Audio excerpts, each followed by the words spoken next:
आकाए करीम सल्लल्लाहु अलैहि वसल्लम ने सहाबा से फरमाया, तुम जानते हो मुफलिस कौन है? जहन को हाजिर रखिएगा, सवाल पर तवज्जो होनी चाहिए। सहाबाए किराम अलैहिमुर रिदवान ने इस सवाल का जो जवाब दिया, वो जवाब भी आज ही के मुसलमानों के जवाब की तरह था। अगर आज किसी मुसलमान से पूछा जाए कि मुफलिस कौन है, तो आज का मुसलमान जवाब में यही तो कहेगा, जिसके पास माल न हो, दौलत न हो, वो मुफलिस है। आकाए करीम सल्लल्लाहु ताला अलैहि वसल्लम सहाबाए किराम अलैहिमुर रिदवान को जब कोई अहम बात बताना चाहते, तो सरकार सल्लल्लाहु अलैहि वसल्लम सहाबा से उस चीज के बारे में सवाल करते। सवाल करने का फायदा ये होता है कि जब किसी से सवाल किया जाए तो उसकी तवज्जो खुद ब खुद सवाल के जवाब की तरफ माइल हो जाती है और वो बिल्कुल मुतवज्जे हो जाता है, और जो सवाल किया गया है उस सवाल पर उसकी तवज्जो कंप्लीटली हो जाती है, और फिर वो उसके बाद उसका जवाब सोचता है। तो तालीम का एक अंदाज ये भी है कि आप जिनको तालीम दे रहे हो उनसे सवाल पूछो। तो आकाए करीम सल्लल्लाहु अलैहि वसल्लम ने सहाबाए किराम अलैहिमुर रिदवान से दरियाफ्त फरमाया, पूछा उनसे, मल मुफलिस हो, मुफलिस कौन है? कौन है मुफलिस? तो सहाबाए किराम अलैहिमुर रिदवान ने जवाब में कहा, हमारे नजदीक मुफलिस वो है जिसके पास दिरहम न हो, कोई माल न हो। जिसके पास दिरहम भी न हो और कोई माल भी न हो। सहाबाए किराम अलैहिमुर रिदवान ने अर्ज किया, या रसूलल्लाह सल्लल्लाहु ताला अलैहि वसल्लम, हम में मुफलिस वो है। एक कॉमन सा जवाब, हर दौर में इंसान से पूछे जाने वाले सवाल का जवाब। कभी भी किसी से पूछो कि मुफलिस कौन, तो जवाब में यही कहा जाएगा, जिसके पास मालो मता न हो वो मुफलिस है। लेकिन चूंकि पैगंबर आजम सल्लल्लाहु ताला अलैहि वसल्लम अपने मानने वालों की सिर्फ दुनिया ही संवारने के लिए तशरीफ नहीं लाए थे, बल्कि दुनिया से ज्यादा आकाए करीम सल्लल्लाहु अलैहि वसल्लम अपने गुलामों की आखिरत संवारने के लिए तशरीफ लाए थे। इसलिए सरकार सल्लल्लाहु ताला अलैहि वसल्लम हर उस अमल से अपने गुलामों को आगाह फरमाते और हर उस चीज से आगाह फरमाते जो चीज उनके लिए आखिरत में नुकसानदेह हो। तो जब सहाबाए किराम अलैहिमुर रिदवान ने यह जवाब दिया, तो मेरे आका सल्लल्लाहु ताला अलैहि वसल्लम ने खुद ही मुफलिस कौन है उसका जवाब अता फरमाया। सहाबा को तो जवाब हो चुका, सहाबा ने जो जवाब दिया वो यही तो था कि जिसके पास दिरहम न हो, माल न हो, वो मुफलिस है। लेकिन हुजूर सल्लल्लाहु अलैहि वसल्लम किसको मुफलिस कहते हैं? अब ये जवाब आज पूरी दुनिया का इल्ला माशाअल्लाह मुसलमान भूल गया। जो जवाब हुजूर सल्लल्लाहु ताला अलैहि वसल्लम ने खुद अपने सवाल का दिया, इस सवाल का जवाब पूरी दुनिया का मुसलमान इल्ला माशाअल्लाह इस वक्त भूल चुका है, जिसकी वजह से आज पूरी दुनिया का मुसलमान दुनियावी एतबार से भी और अल्लाह न करे उखरवी एतबार से भी खसारे के अंदर है, खोट के अंदर है, नुकसान के अंदर है। अब मैं तवज्जो चाहूंगा कि हुजूर सल्लल्लाहु अलैहि वसल्लम ने किसे मुफलिस फरमाया, आप उसे समाअत फरमाएं, पूरी तवज्जो के साथ समाअत फरमाएं। आकाए करीम सल्लल्लाहु अलैहि वसल्लम ने इरशाद फरमाया, मेरी उम्मत का मुफलिस शख्स वो है जो कयामत के दिन नमाज, रोजा, ज़कात, हज लेकर के आए। यानी कयामत में जब वो अल्लाह की बारगाह में आएगा तो उसके नामे आमाल में नमाज भी, उसके नामे आमाल में रोजे भी, वो दुनिया में नमाज भी पढ़ता था, वो दुनिया में रोजे भी रखता था, वो दुनिया में ज़कात भी देता था, वो दुनिया में हज भी करता था। आकाए करीम सल्लल्लाहु अलैहि वसल्लम ने इरशाद फरमाया, जो कयामत के दिन नमाज, रोजा, ज़कात, हज लेकर के आए, यानी इस हाल में अल्लाह की बारगाह में आया कि उसके नामे आमाल में नमाज भी है, रोजा भी है, ज़कात भी है और हज भी है।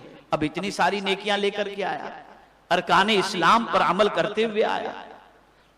उसने नमाजें भी अदा की, रोजे भी रखे, ज़कात भी दिया, हज भी अदा किया। और उस शख्स ने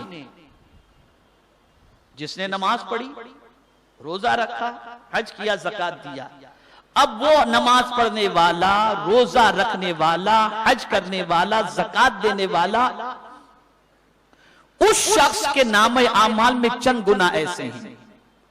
यानी उस शख्स ने दुनिया में किसी को गाली दी, किसी को गाली दी, किसी को तोहमत लगाई, किसी का माल खाया और किसी का खून किया था या किसी को मारा था, फिर उसकी नेकियां उन्हें दी जाएगी। किसे दी जाएगी? जिसको गाली दी गई थी। यानी वो नमाज पढ़ने वाला, रोजा रखने वाला, हज करने वाला, ज़कात देने वाला, अगर उसने दुनिया में किसी को गाली दी थी तो उस नमाज पढ़ने वाले की नेकियां जिसको गाली उसने दी थी उस बंदे को दे दी जाएगी और उनके हुकूक पूरे होने से पहले उसकी नेकियां खत्म हो जाएंगी। यानी जिसको गाली दिया था, जिस पर तोहमत लगाया था, जिसका माल खाया था, जिसे कत्ल किया था, उन बंदों को उसकी नेकियां दे दी जाएंगी यहां तक कि वो नेकियां उसकी खत्म हो जाएंगी। आका फरमाते हैं सल्लल्लाहु अलैहि वसल्लम, और दूसरों से गुनाह उस पर डाल दिए जाएंगे और उसको जहन्नम में फेंक दिया जाएगा। यानी अगर किसी को उसने गाली दी थी, किसी का माल खाया था, किसी पर तोहमत लगाई थी, किसी का कत्ल किया था, तो उसकी सारी नेकियां उसे दे दी जाएंगी। अब जिसे नेकियां दे दी गई, उन नेकियों को देने के बावजूद भी वो बंदा राजी न हुआ, तो जिस बंदे को गाली दी गई थी वो बंदा अपने गुनाह भी उसके ऊपर डाल देगा कि मौला फैसला ये फरमा कि अब मेरे गुनाह इसे दे दे, तो उस बंदे के नामे आमाल के अंदर, उस बंदे के पलड़े के अंदर उसके गुनाह डाल दिए जाएंगे यहां तक कि गुनाह ज्यादा हो जाएंगे और फिर मेरा मौला इरशाद फरमाएगा कि इस बंदे को जहन्नम में डाल दो। रसूल गिरामी वकार सल्लल्लाहु अलैहि वसल्लम के नजदीक ऐसा बंदा मुफलिस है, ऐसा बंदा मुफलिस है। अब मेरे प्यारे आका सल्लल्लाहु ताला अलैहि वसल्लम के प्यारे दीवानों, आखिर इन गुनाहों का तस्करा हुजूर सल्लल्लाहु अलैहि वसल्लम ने जो फरमाया, गाली देने का तस्करा फरमाया, तोहमत लगाने का तस्करा फरमाया, माल खाने का तस्करा फरमाया और कत्ल करने का तस्करा फरमाया। अब इन गुनाहों का अजाब क्या है?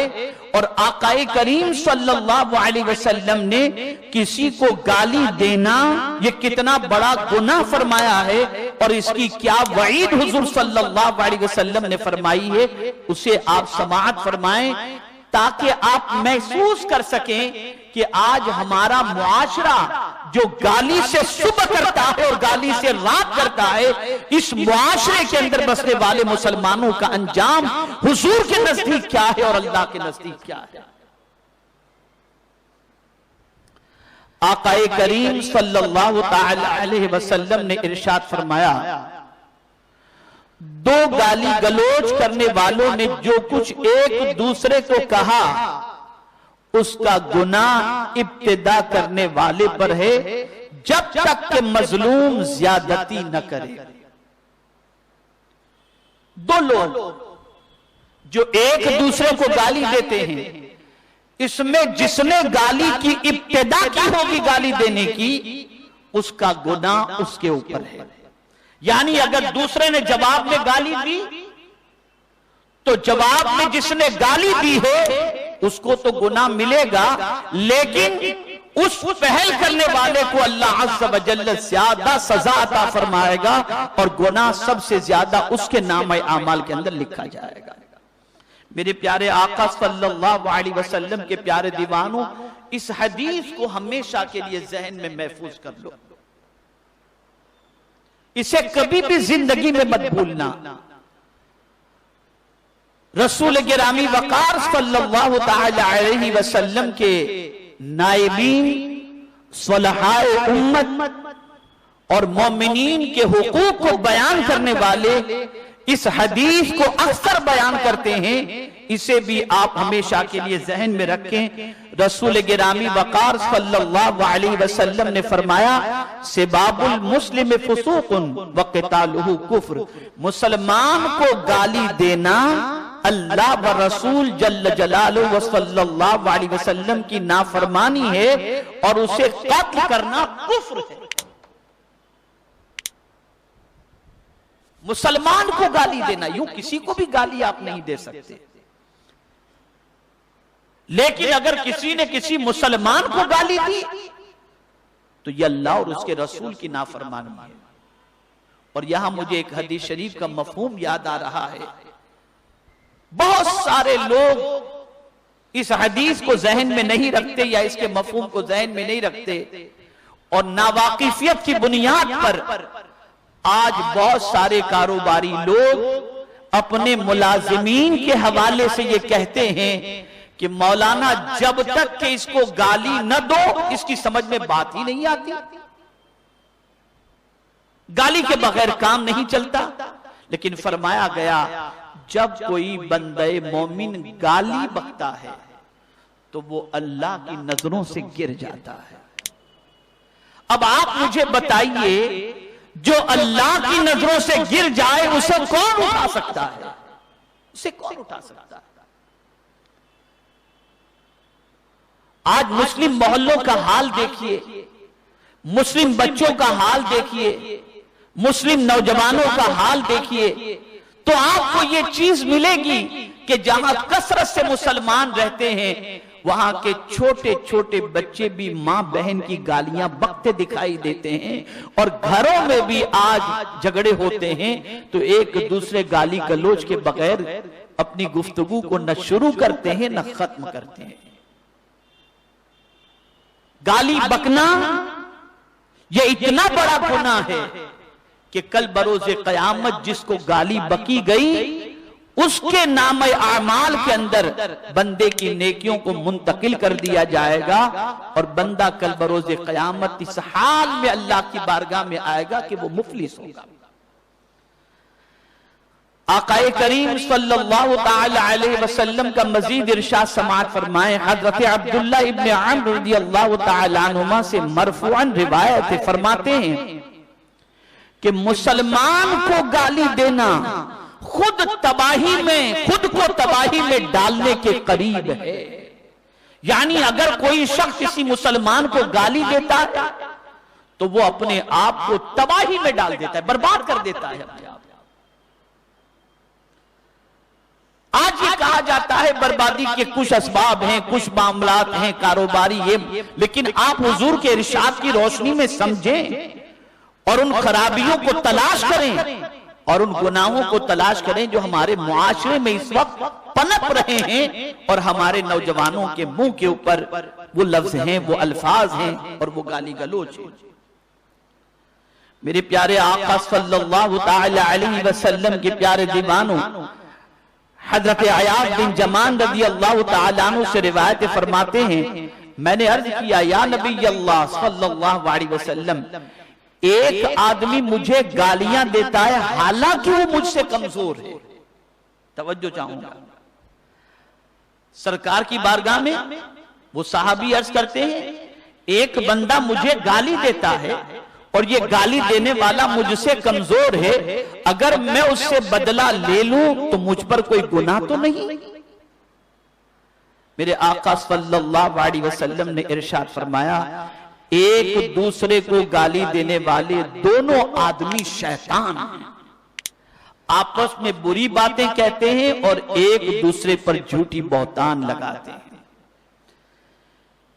यानी अगर कोई शख्स ये सोचे कि इसने मुझे गाली दी, मैं भी गाली दूं, ये कमजोर होकर गाली देके जा रहा है, तो मेरे आका सल्लल्लाहु अलैहि वसल्लम ने ऐसे शख्स को इंसान नहीं बल्कि उन दोनों को आका करीम सल्लल्लाहु अलैहि वसल्लम ने शैतान फरमाया। मेरे प्यारे आका सल्लल्लाहु तआला अलैहि वसल्लम के प्यारे दीवानों हजरत अब्दुल्लाह रज़ियल्लाहु तआला अन्हु से रिवायत है, फरमाते हैं कि रसूलुल्लाह सल्लल्लाहु अलैहि वसल्लम ने इरशाद फरमाया, इस हदीस को हमेशा के लिए जहन में महफूज कर लो। रसूल गिरामी वकार सल्लल्लाहु तआला अलैहि वसल्लम ने इरशाद फरमाया, दो मुसलमानों के दरमियान अल्लाह की तरफ से एक पर्दा होता है। मुहद्दिसीन फरमाते हैं वो पर्दा कौन सा? रहमत का पर्दा होता है। दो मुसलमानों के दरमियान एक पर्दा होता है और वो पर्दा कौन सा होता है? रहमत का पर्दा होता है। जबकि दोनों एक दूसरे में अच्छे ख्यालात रखते हों, यानी ये पर्दा दोनों के ऊपर कैसे होता है? मुसलमानों पर कैसे होता है? जब एक दूसरे मुसलमान एक दूसरे के लिए अच्छे ख्यालात रखते हैं तो याद रखें वो अच्छे ख्यालात रखने वाले अल्लाह की रहमत के पर्दे में हैं। जब उनमें से अपने साथी को कोई बुरी बात कहता है यानी गाली देता है तो वो अल्लाह के पर्दे को फाड़ देता है। यानी यहां सभा से गाली निकली किसी मुसलमान के सिलसिले में तो आकाए करीम सल्लल्लाहु अलैहि वसल्लम ने इरशाद फरमाया, ये गाली बकने वाला जब गाली बकता है तो वो गोया अल्लाह के रहमत के पर्दे को फाड़ देता है। अब आप मुझे बताइए ये कितना बड़ा गुनाह है, ये कितना बड़ा जुर्म है, ये कितनी बड़ी गलती है। मेरे प्यारे आका सल्लल्लाहु तआला अलैहि वसल्लम के प्यारे दीवानों, अल्लाह ने जबान इसलिए नहीं अता की कि आप बेदरेग उसका इस्तेमाल करें और जो जी में आए आप अपनी जबान से बकते चले जाएं, बल्कि अल्लाह रब्बुल इज्जत जल्ल जलालहू ने जबान इसलिए अता फरमाई कि इस जबान से जब भी कोई बात निकले तो कुरान कहता है वक़ूलू लिन्नासि हुस्ना, लोगों से अच्छी बात कहो।